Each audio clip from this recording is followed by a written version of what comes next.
ایک دن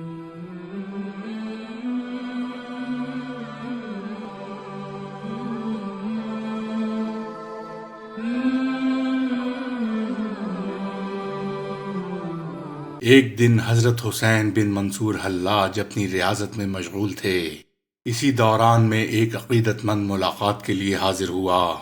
حضرت منصور کو استغراق کے عالم میں دیکھ کر خاموشی سے بیٹھ گیا۔ اس میں اتنی جرت نہیں تھی کہ حضرت منصور حلاج کو آواز دے کر مخاطب کر سکے، چنانچہ وہ اس انتظار میں بیٹھا رہا کہ حضرت شیخ آنکھیں کھولے تو عرض حال کرے۔ آخر بہت دیر گزر گئی مگر حضرت منصور حلاج مراقبے کی کیفیت سے باہر نہ آئے۔ اچانک اس شخص نے ایک بہت بڑا بچھو دیکھا جو حضرت منصور حلاج کے عقب سے برآمد ہوا اور پھر آپ کے گرد چکر لگانے لگا۔ یہ منظر دیکھ کر وہ شخص بے اختیار چیخ اٹھا۔ انسانی چیخ سن کر حضرت منصور حلاج نے آنکھیں کھول دیں اور اپنے سامنے بیٹھے ہوئے شخص سے فرمایا، میرے بھائی، تمہیں کیا تکلیف پہنچی ہے جو اس طرح چیخ رہے ہو؟ شیخ، ایک بہت زہریلا اور خوفناک بچھو آپ کی عبا میں چھپ گیا ہے۔ ابھی وہ شخص اپنے چیخنے کا سبب بیان ہی کر رہا تھا کہ وہ بچھو دوبارہ حضرت منصور حلاج کے عقب سے نکلا۔ وہ دیکھیے، یہ کہہ کر وہ شخص اٹھا اور اس نے غیر معمولی جسامت رکھنے والے بچھو کو مارنے کی کوشش کی۔ خبردار، اسے ہاتھ نہ لگانا، حضرت منصور حلاج کی پرجلال آواز گونجی۔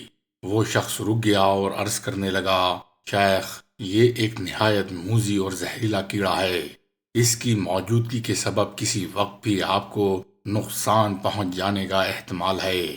تو کیا جانے یہ کون ہے؟ حضرت منصور حلاج نے فرمایا، یہ 12 برس سے ہمارا ندیم ہے اور اسی طرح ہمارے گرد گھومتا رہتا ہے۔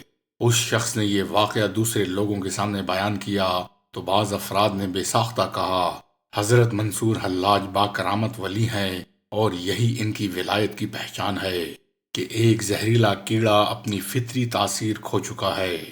مگر جب مکہ معظمہ کے علماء ظاہر نے یہ بات سنی تو نہایت برہم لہجے میں کہا، یہ طلسمی داستان ہے، خرافات سے لبریز ایک افسانہ ہے، فرضی باتیں ہیں، تو جھوٹ بولتا ہے۔ اس شخص نے قسم کھا کر کہا، یہ سب کچھ میں نے اپنی آنکھوں سے دیکھا ہے۔ علماء ظاہر نے جواب دیا، تو پھر تیری نظروں کو دھوکا ہوا ہے۔ منصور حلاج ولی با کرامت نہیں، ایک شعبدہ باز ہے۔ ایک ایسی ہی کرامت دیکھ کر مشہور بزرگ حضرت شیخ ابن عطار نے فرمایا تھا، منصور حلاج کے قبضے میں جن ہیں۔ مگر اب علماء ظاہر برملا کہنے لگے تھے کہ منصور حلاج شعبدہ باز ہیں، یہی وہ مقام ہے جہاں سے آپ کی مخالفت کا آغاز ہوا۔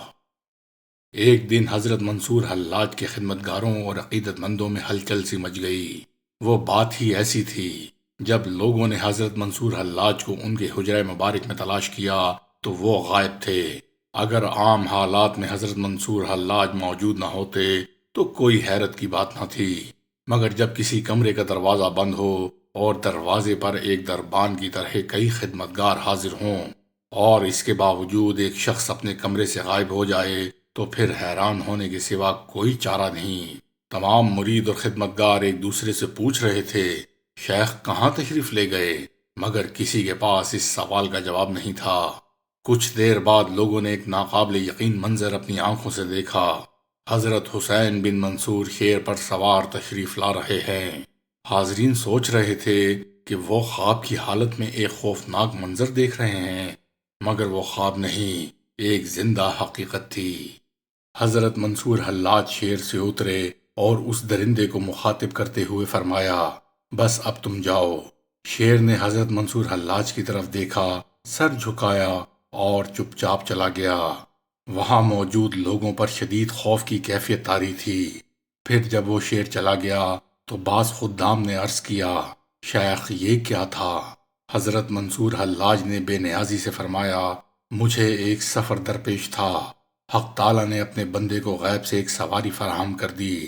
اس کائنات میں جو کچھ موجود ہے وہ سب اللہ تعالیٰ کی ملکیت ہے اور اسی کے فضل و کرم سے ان تمام چیزوں پر اس کے بندوں کا حق ہے۔ پھر تم اس بات پر حیرت زدہ کیوں ہو؟ حضرت منصور حلاج کے خدمتگاروں اور عقیدت مندوں نے عوام کے سامنے اس واقعے کو بیان کیا تو لوگوں نے آواز بلند اقرار کیا، یہ حضرت شیخ کا منصب ہے، آپ ہی اس طرح کی کرامت کا اظہار کر سکتے ہیں۔ پھر جب ذی ہوش لوگوں تک یہ خبریں پہنچیں تو ان حضرات نے بیک زبان کہا، یہ بات انسانی ذہن سے بالاتر ہے، ہمیں یقین نہیں آتا۔ بعض علماء نے اس واقعے پر رائے زنی کرتے ہوئے کہا، منصور حلاج ایک ساحر ہے، وہ اپنی جادوگری کے کرتب دکھا کر مخلوق خدا کو متاثر کرنا چاہتا ہے، مگر اسے اپنے شعبدوں کے مظاہروں سے کچھ حاصل نہیں ہوگا۔ بہرحال یہ وہی زمانہ تھا جب حضرت منصور حلاج شدید مشقتیں اور ریاضتیں کر رہے تھے، اور ابتدا ہی میں ان کی شخصیت متنازع بن گئی تھی۔